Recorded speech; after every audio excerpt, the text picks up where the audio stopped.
Halo, selamat pagi. Di sini perkenalkan kami dari kelompok SGD IPE 5, Fakultas Kedokteran Universitas Udayana, di mana kami akan mempresentasikan student project blok IPE 2 mengenai pentingnya kolaborasi interprofesional dalam menangani kasus pasca stroke di masyarakat.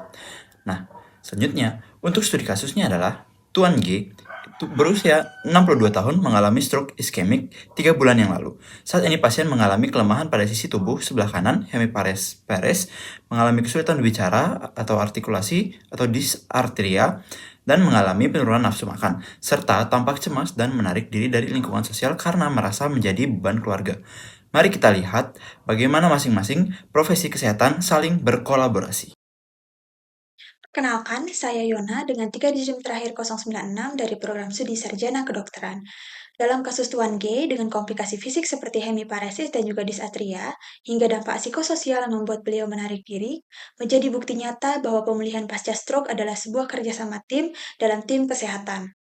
Di dalam ekosistem Interprofessional Education atau IPE, kita semua memiliki porsi yang saling melengkapi antar tim kesehatan.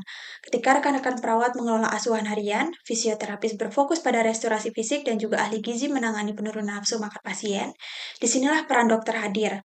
Tanggung jawab utama seorang dokter bukan untuk mendominasi, melainkan menetapkan fondasi klinis dan juga memastikan keselamatan pasien secara menyeluruh.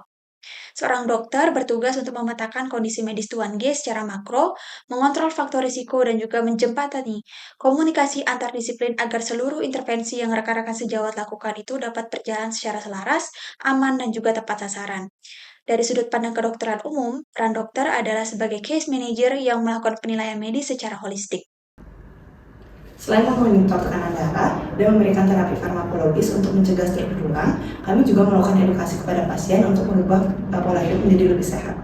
Baik, sebenarnya edukasi tersebut meliputi dari pola makan yang dari garam dan lemak, memperbanyak makan buah dan sayur, menjaga kualitas tidur, menghindari dari rokok dan alkohol, serta melakukan aktivitas fisik sesuai dengan kemampuan pasien. Dalam SWP, dokter juga melakukan konsultasi pada komplikasi terkait seperti kesusahan bicara, masalah gigi, dan masalah psikologi. Nanti akan dilakukan rujukan kepada profesi kesehatan terkait agar penyembuhan menjadi lebih optimal. Perkenalkan, saya Dewayu dengan NIM 062. Kami dari program fisioterapi yang berperan untuk mengembalikan fungsi gerak dan mobilitas tubuh dari Tuan G yang berakibat dari hemiparesis kanan. Perkenalkan, nama saya Nikita Safitrullah Pramesti dengan NIM 24025411004. Kami juga memberikan latihan penguatan seperti resistance training. Kami juga memberikan latihan keseimbangan serta memberikan stimulasi aktivitas mandiri di rumah seperti sit-to-stand atau latihan dari duduk ke berdiri.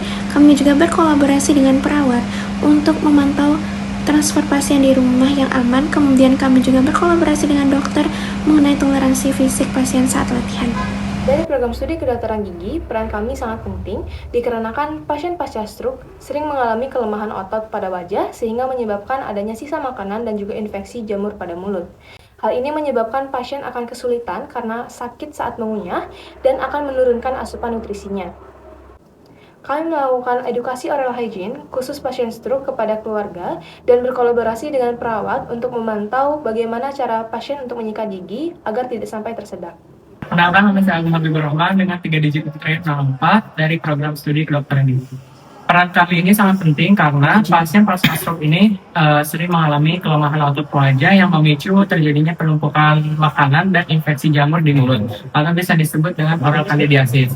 Nah, masalah ini juga membuat pasien kesakitan saat mengunyah sehingga asupan nutrisinya itu menurun. Kami juga melakukan edukasi perawatan oral hygiene khusus pasien dengan mengalami pasca stroke itu kepada keluarga serta berkolaborasi juga dengan perawat dalam mendampingi pasien untuk menyikat gigi dan teknik yang aman agar tidak tersendat. Kami dari program studi psikologi, Tuan G di sini mengalami kecemasan serta menarik diri dari lingkungan akibat merasa menjadi beban keluarga. Kami di sini dapat memberikan intervensi psikologi berupa konseling suportif untuk meningkatkan motivasi sembuh dari pasien. Selain itu, kami juga melakukan screening caregiver burnout pada anggota keluarga yang merawat pasien untuk membantu mereka mengelola stres sehingga tercipta lingkungan rumah yang mendukung proses rehabilitasi pasien. Dari program studi farmasi, kami masuk untuk mengatasi masalah polifarmasi pada pasien, di mana di sini pasien menerima obat seperti antihipertensi, antiplatelet, vitamin, serta obat penyakit penyerta lainnya yang memicu kebingungan aturan minum. Di sini, kami melakukan rekonsiliasi obat, mengedukasi keluarga pasien dengan pill box atau kotak obat harian, serta melakukan evaluasi terkait interaksi obat dan potensi risiko efek samping seperti risiko pendarahan.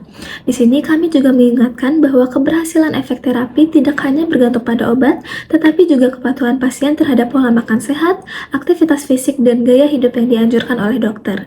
Kami juga berkolaborasi aktif dengan dokter terkait penyesuaian dosis demi keselamatan pasien.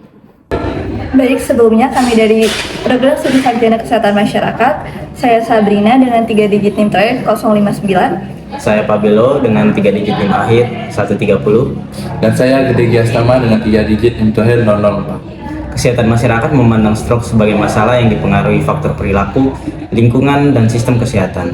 Oleh karena itu, kami mengidentifikasi faktor risiko yang masih dimiliki oleh pasien untuk mencegah terjadinya stroke berulang. Nah, keberhasilan rehabilitasi itu tidak hanya ditentukan oleh terapi medis, tetapi juga oleh lingkungan dan dukungan sosial.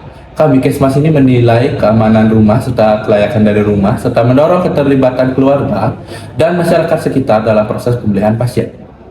Kami juga memastikan keberlanjutan layanan melalui pemantauan berbasis komunitas, pemanfaatan posbindu, dan akses terhadap jaminan kesehatan. Tanpa dukungan sistem dan masyarakat, pemulihan pasien pasca stroke beresiko tidak berjalan secara optimal. Sekian dari kami, terima kasih. Dari program studi ilmu keperawatan, peran kami berfokus pada pemberian asuhan keperawatan holistik dan berkelanjutan melalui home care. Kami mengedukasi keluarga mengenai pencegahan luka tekan dengan melakukan alih baring setiap 2 jam. Selain itu, perawat berperan sebagai koordinator pelayanan di rumah pasien dengan melakukan pelaksanaan latihan fungsional dari fisioterapi, memantau kepatuhan penggunaan obat sesuai anjuran farmasi, serta memastikan perawatan kebersihan mulut dari tim kedokteran gigi dilakukan rutin setiap harinya. Nah, dengan kolaborasi ini, kebutuhan pasien dapat terpenuhi secara menyeluruh dan berkesinambungan. Nah, baik. Di sini kesimpulannya, penanganan dari Tuan G itu membuktikan bahwa pemulihan pasca stroke yang sukses itu membutuhkan kerjasama yang erat dari ketujuh profesi kesehatan di Fakultas Kedokteran Universitas Udayana melalui wadah IPE ini atau Interprofessional Education. Kita mengutamakan patient-centered care melalui terapi medis, rehabilitasi, dukungan psikologis, serta perubahan gaya hidup yang berkelanjutan demi meningkatkan kualitas hidup pasien secara utuh. Sekian presentasi student project dari kelompok kami. Terima kasih kepada fasilitator dan juga tim evaluator. Dan kami pamit undur diri.